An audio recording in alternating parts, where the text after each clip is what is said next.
श्री सनक सनंदन सनातन सनत कुमार में से श्री सनातन जी की वाणी।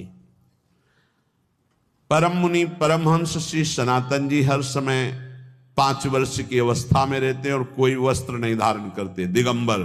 दिग माने दिशाएं, दिशाएं ही जिनकी अंबर है, अर्थात नग्न अवस्था में रहते हैं। ये वर्णन करते हैं कि एकादशी व्रत को हरितोष व्रत कहते हैं। भगवान की प्रसन्नता के लिए, हरिजू की प्रसन्नता के लिए एकादशी व्रत रहा जाता है। प्रायः समस्त वैष्णवजन रहते हैं। जो रसिक जन प्रियाजू के चरणों के अनन्य हैं, उनका एक ही व्रत है, श्यामा श्याम की 8 पहर उपासना करते हुए अपने मन वृत्ति को श्यामा श्याम में समर्पित करना। यहाँ ज्ञान ध्यान व्रत कर्म जीते सब काहू में नहीं मोहि प्रतीति, रसिक अनन्य निशान बजायो एक श्याम श्यामा पद प्रीत। पर जो एकादशी व्रत रहते हैं परम धन्य है, वो हरितोष व्रत है। अब एकादशी व्रत का नियम क्या है और कैसे एकादशी व्रत का फल मिलता है, कई बार चर्चा हुई।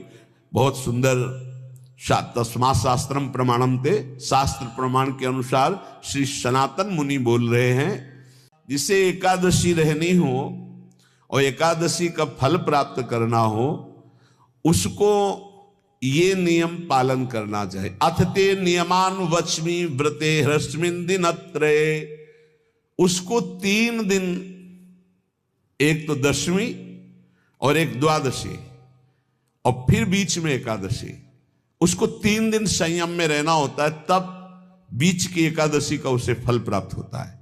जिसे एकादशी व्रत रहना हो उसका नियम है कि दशमी के दिन कांसे के पात्र का त्याग करे। वैष्णव सिद्धांत है कि कभी जिसमें मांस बना उस रसोई का भोजन न ग्रहण करे। मसूर की दाल, चना की दाल, कोदों और कोई भी शाक, शहद, दूसरों का अन्न, दोबारा भोजन और मैथुन, ये दशमी के दिन त्याग दे। एक बार दशमी के दिन भोजन करे 24 घंटे में, क्योंकि एकादशी रहना है। कांसे का पात्र, जिस रसोई में मांस बना उसके भोजन का त्याग, मसूर की दाल, चना, कोदो, शाक, मधु अर्थात शहद और दूसरे के द्वारा दिया हुआ भोजन और दोबारा भोजन और मैथुन क्रिया, इनका दशमी के दिन कभी भी प्रयोग ना करें। इन 10 वस्तुओं से वैष्णव दूर रहे दशमी के दिन। फिर एकादशी के व्रत में,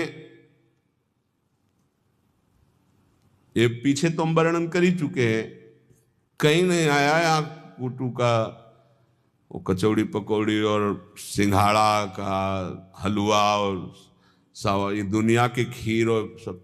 ये एकादशी के दिन किसी भी तरह की गेम आदि क्रीड़ा ना खेले। जैसे अब आज व्रत है तो बैठे हैं अपना मोबाइल में गेम खेल रहे हैं, ऐसा कोई भी क्रीड़ा नहीं, द्यूत क्रीड़ा, किसी भी तरह का गेम, ये सब खेल नहीं। एकादशी के दिन उपासक को चाहिए कि वो किसी भी तरह की क्रीड़ा, मनोरंजन बिल्कुल नहीं। चनिद्राम, नींद नहीं लेनी उसको, न दिन में न रात में, एकादशी व्रत। और प्रायः पुराने महापुरुषों ने ऐसा किया है। रामदास जी डाकोर के रात में जाते थे,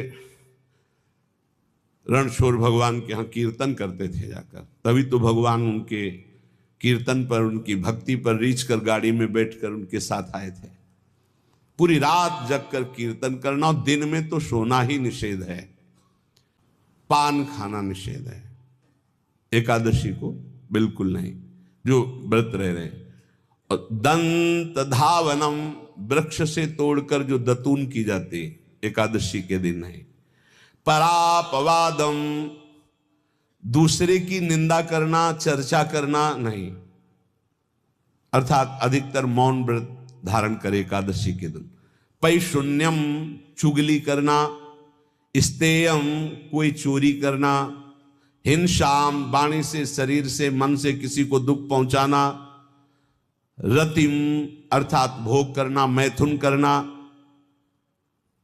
कोपम किसी के ऊपर गुस्सा करना, अनत वाक्यम झूठ बोलना, एकादश्याम विवर्जयेत, एकादशी के दिन ये नहीं करना चाहिए। एकादशी को एक बार कुछ फलाहार शुद्ध, अगर आपके पास कोई व्यवस्था नहीं तो थोड़ा दूध है, जल है, ऐसे आप लेकर, या थोड़ा सा फल ले लिया, थोड़ा सा फल लेकर के प्राण पोषण, एक दिन में मर नहीं जाओगे। कितने तो निर्जला एकादशी रहते हैं, हर एकादशी निर्जला। पूज्य श्री मथुरा दास जी निर्जला ही रहते थे हर एकादशी। चलो आपकी सामर्थ्य नहीं तो जल 2-4 बार ले लो, एक बार थोड़ा सा दूध और फल ले लो, चल जाएगा काम, प्राणों का पोषण हो जाएगा। ये आचरण न करे, एक बार कुछ आहार ले ले, वो भी शुद्ध भगवद अर्पित प्रसाद। फिर द्वादशी को कांस के पात्र में द्वादशी को भी भोजन न पावे। जिस रसोई में मांस बनाओ उसमें आहार न ले। किसी भी तरह का नशा द्वादशी को न करे, शहद न पाए, तेल के बने पदार्थ न पाए, मिथ्या भाषण न करे और बहुत शरीर का व्यायाम न करे, बहुत थकावट वाले कार्य न करे।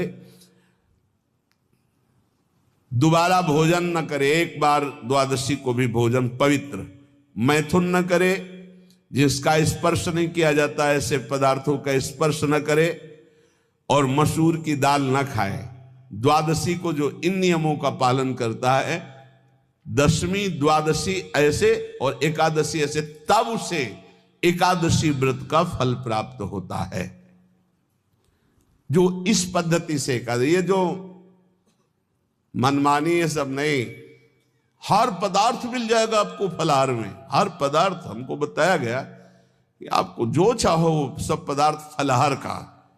अरे भाई, हरितोष व्रत है तो हरि प्रसन्नता के लिए एक दिन भूखे रहने बहुत आनंद आता है। पहले भगवत कृपा से ऐसी गंगा जल पी करके कुछ दिन, फिर कभी कभी निर्जला एकादशी का भी आनंद। बड़े संन्यास मार्ग में थे तो बड़े संयम से सब शास्त्रीय पद्धतियों का निर्वाह होता था। उपासक को चाहिए कि इन नियमों से व्रत का अनुष्ठान करे, मनमानी आचरण न करे। सबसे प्रार्थना जो एकादशी रहते हो, हरितोष व्रत इसे कहते हैं, भगवान की प्रसन्नता के लिए रहा जाता है, रहना चाहिए। जो अपने आचार्य परंपरा में हैं, जैसे जिनका सिद्धांत है